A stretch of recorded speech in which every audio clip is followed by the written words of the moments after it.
Raphael, come sit by me. Couldn't this wait till morning? You will listen now. Welcome back to Thinking Critical. This is Wes, and we've got news on The Last Ronin. It's coming out from IDW here in a couple weeks. This is a comic story, I think that's like 33 years old, that Peter Laird and Kevin Eastman had worked on, but it was kind of abandoned. 10 years ago, Kevin Eastman discovered it, and along with, I believe, Tom Waltz, who was the co-writer of TMNT at IDW, helped him with the script. Now it's a 5-part miniseries, $9 an issue. But we've got problems, people, and here to talk with me about that is my good friend with the fatalist takes in all of YouTube, Fatal J. How you doing? I am here. Absolutely, and you are too sweet, my friend. You know what I'm saying? Ooh, whoop pack, baby. Exactly. So before we get into all the details, I do want to say, if it's your first time visiting, subscribe to the channel, hit the bell for notifications, give us a thumbs up if you like this video, give us a thumbs down if you don't. So this has been a pretty huge success so far. Obviously, the first issue comes out here in a couple weeks, and the orders for #1 broke 130,000 copies to retailers. I believe. Obviously, there's a lot of interest in this. It's the first time Laird and Eastman have been together on a Turtles comic in a very long time. There was obviously a splitting up, a falling out between the two. We're going to talk about that here in a little bit, but it's not all sunshine and roses there, Fatal J. This is what they told retailers. All right, let's check it out. Regarding TMNT, The Last Ronin #1, IDW unfortunately set print quantities in advance of FOC due to considerations stemming from trim size and paper availability. It wasn't an ideal situation, but IDW set an aggressive print run, believing the total would meet the final quantity needed. However, retailer FOC orders far surpassed what was anticipated, regretfully resulting in an allocation of the first print running reflected in the 1019 invoice statement.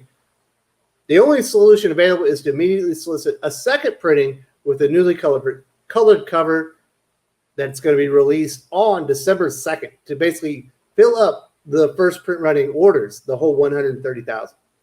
Wes, put that in dumb people's term for people like me. IDW anticipated how many orders there would be. They put that print order in. The final orders probably doubled it or even more. So they do not have enough.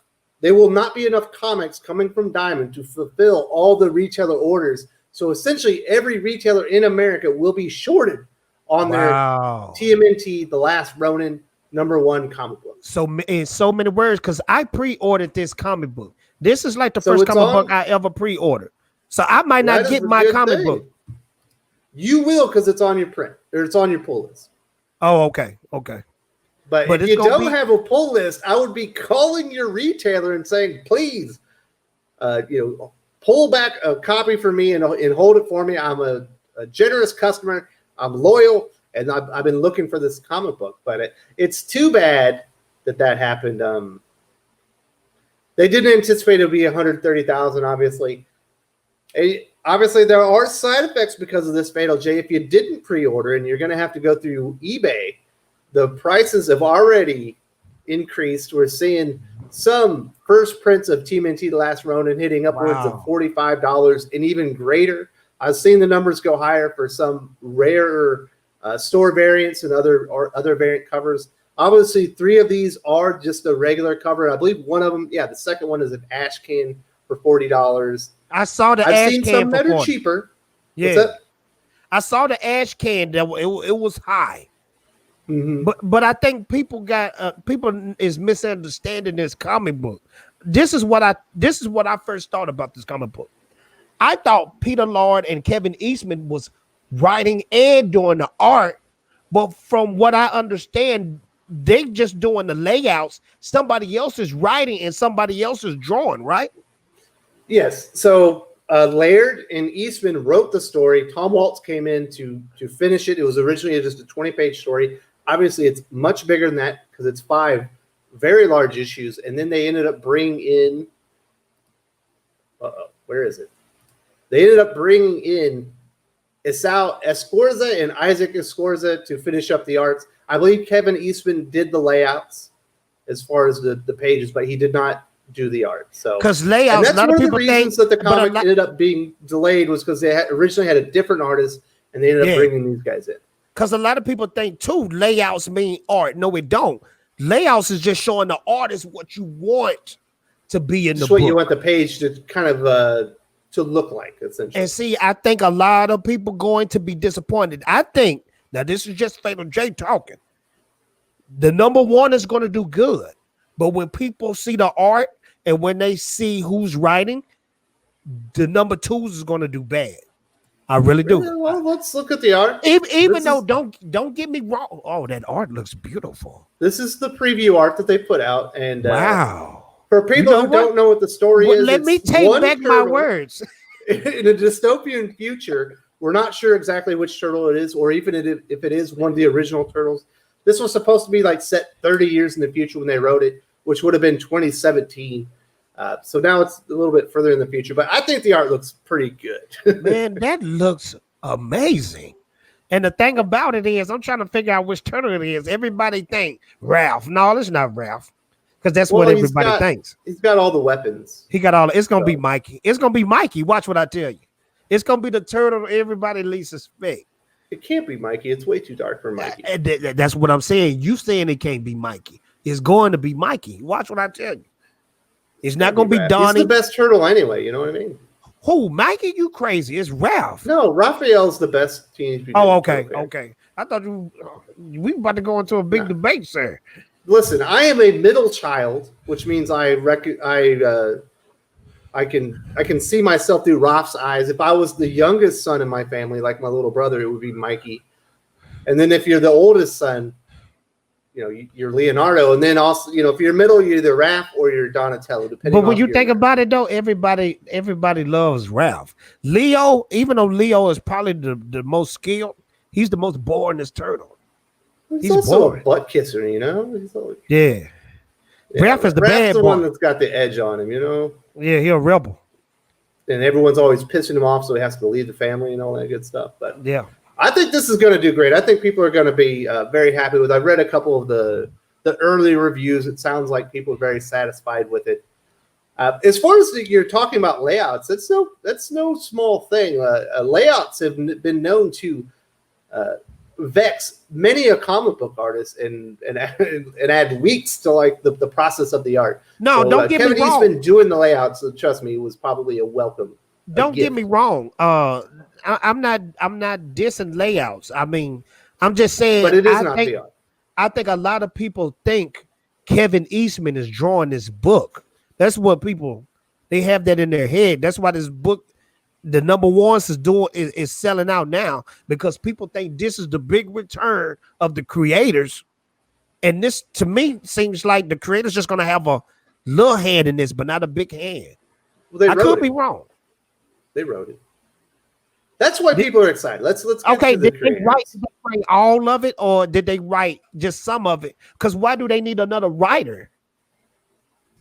Well, they wrote the original treatment, and Tom Waltz is Kevin Eastman's like co-writer. They were scripting all the TMNT stuff at IDW anyway, so he came in and he kind of punched it up and finished it off because it wasn't a complete story. I got you.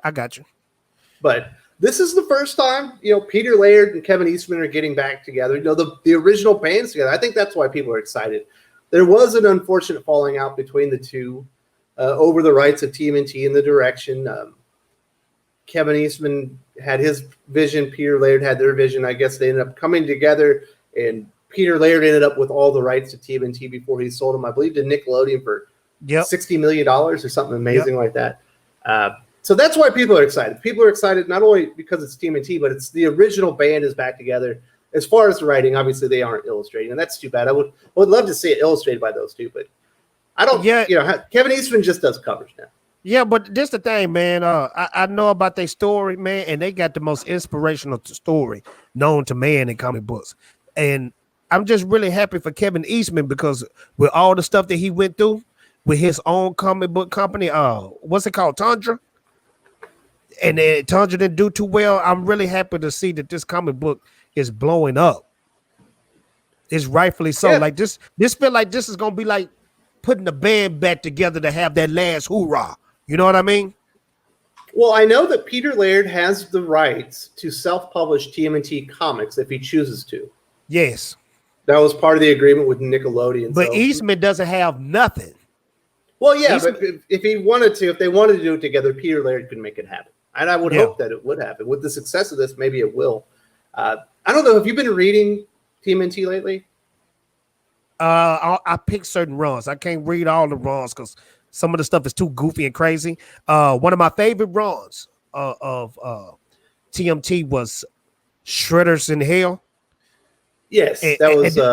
And then The Secret of the Santa Foot. Luca was the writer artist now. That was amazing. Yeah, it was amazing. The Secret of the Foot Clan was one of my favorite runs too. Also by him.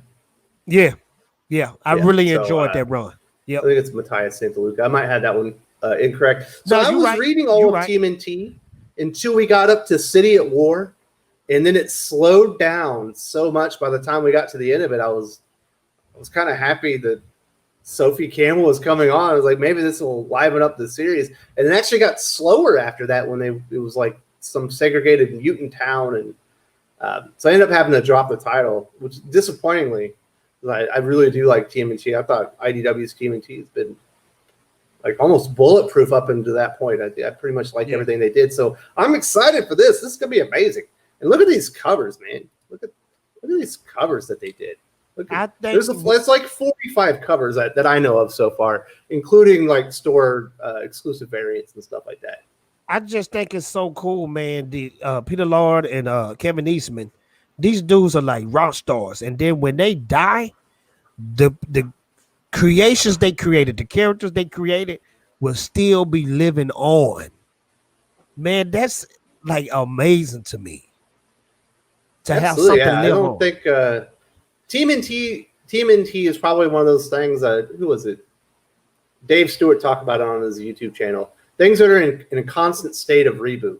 Whether it's just relaunching, it's peaking, it's going down, and then it's going to be rebooted because it's so popular. It'll always come back. You know what I mean? Same thing with Star Wars, Jurassic Park, stuff like that. It's a proven moneymaker, and The movies have been hit and miss. Obviously, the original one is my jam, but the comic books have been much more hit for me. Still look at some of these covers, man. Those are some badass. My favorite one is that bottom right one from Freddie Williams III. The bottom right one? Yeah. The bottom right one to the left or the right? Oh, hold on. You said right. I'm going crazy. I'm sorry. Right. But my favorite one is the second to the last one. Oh, the one next to it? That one's Kevin Eastman. That's Kevin Eastman, the one where he holding the sword? I mean, of course, they all holding swords. But yeah, that one. That was Kevin Eastman. The bottom one on the left, that's Miko Suyan. That's a Filipino artist. I don't remember all of them, but I like the one on the bottom right. I think Freddie Williams is like born to draw TMNT comics. It's unfortunately he only gets to do it when they do the TMNT Batman crossovers at DC. Oh man, have you seen that movie? Have you seen that movie? The cartoon? No. Yeah, man, the battle between Batman and Shredder, that was like a match made in heaven, man. That fight was vicious. Is it on Netflix? Maybe I should watch that with myself. I mean, every punch and hit that those two was giving each other, you felt it. You felt it. And it made sense because they both martial artists. Wow. No one's going to be Batman in hand-to-hand combat. Yeah, he's like bulletproof. He can fight Superman. Yeah. You want to play? But so what? On a scale of 1 to 10, how excited are you for The Last Ronin? I know you were been anticipating this. The first comic you ever put on a pull and put aside and make sure that you had had your comic basically reserved. This is the first comic I ever put on a pull, and if I had to put my anticipation level on a scale, it would be a 20. I'm that hyped. It's two comic books I'm looking forward to this year. Is that Doom comic book we talked about and The Last Ronin. House of Atreides comes out next week. Or actually this week. It comes out Wednesday. I got to get it. So it doesn't bother you that this is a $9 comic book for 5 issues each? No, I don't care. You gladly put out the $45? Man, heck yeah. Oh, I like that. No, I'm with you. I'm definitely going to be reading these. This will be reviewed on the channel. If you'd like, we could review it together. I don't know. Let's review it together. Let's do it. And then, Right. okay, this is what we'll do. Now, don't get mad at me. Can I put it on my channel too? Of course. Oh, okay, cool, man. See, we best buds. I love that. Yeah. When we talk about comics, it's fine. It's when you start talking about movies and you make yourself look like a fool. That's when we have issues. Okay, watch yourself, buddy. We've been getting along all this time. We have. I was taking jabs. That was a low blow. My bad. I did the old Ric Flair like uppercut to the nuts. But I'm with you, man. I'm not a 20, but this is like a solid 10. This is really exciting stuff. I think it's going to be worth the money. I'm glad Peter Laird and Kevin Eastman are getting back together. Yeah, Plenty of dope ass covers. I'm sure that's a big part of the. There's 130,000 comics ordered. The prices are going up on eBay, folks. I hope you put your pull in and you reserved your copy because these are probably going to sell out immediately. Speculators are definitely going to be first in line at your comic book shop trying to pull every comic off the shelf. So make sure you protect yourself, you protect your retailer. Let them know you want your copy. That way they you are happy, your retailer's happy because this is going to be great. I think people are going to be really excited. and this is a big event. I expect variant covers, man. I expect that. This is an event. This is going to be fun, Yeah, man. it's like when they did Spawn 300. Everybody wants to come in and do a variant. Yep. Yeah. So lots of exciting stuff. Jay, is there anything else that you need to say about TMNT, The Last Ronin? Oh man, it's just Ninja Turtles is pretty much perfect, man. It's every character is great. Shredder, Splinter, the Turtles. Well, it's just April O'Neil might not be great. man, April is perfect. And they even teaching April how to fight in some of the comic book runs, man. You need April in the Ninja Turtle movie. You need I like Casey Baxter Jones. Stockman better. Baxter Stockman, you got Bebop, Rocksteady, the list goes on and on. You got the Goldar, Robot Razor. Turtle. Yeah, man. Absolutely. This is great, man. Metalhead? Is that the robot one? That's the Robot Turtle, Metalhead. Yep. Yeah. Yep. And who's So- the big brain guy in the outfit? Is that Krang? That's Crane. That's Crane. Yeah. Now I want to ask you this. TMNT Real has the quick. wildest universe, man. It's so It does. weird. I love it. I want to ask you this real fast though. If this blows up, which I know it will, do you think Peter Laird and Kevin Eastman is going to do something else with the Turtles? Maybe try to draw it themselves? Listen, Peter Laird got $60 million from Nickelodeon.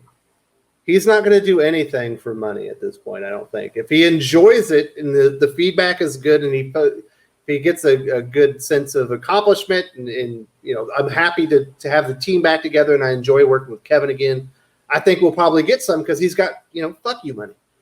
He doesn't have to do anything he doesn't want to do. Yeah. So I think it all depends on kind of how Peter Laird feels about it.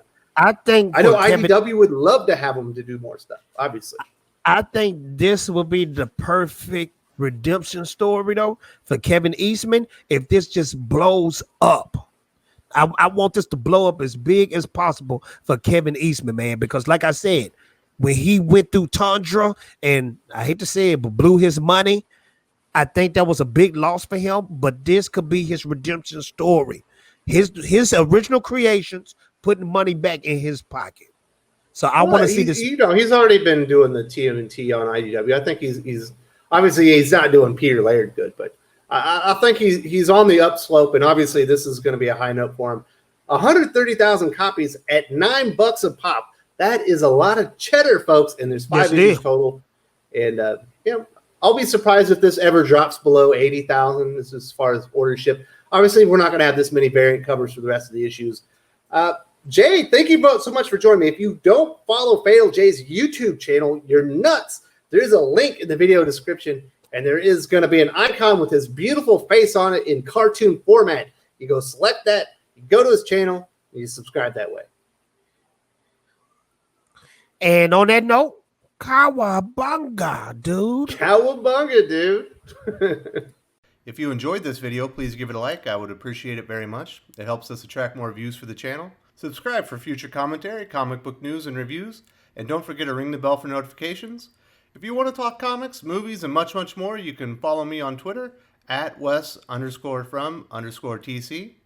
With that, Salamat Po, and I'm out.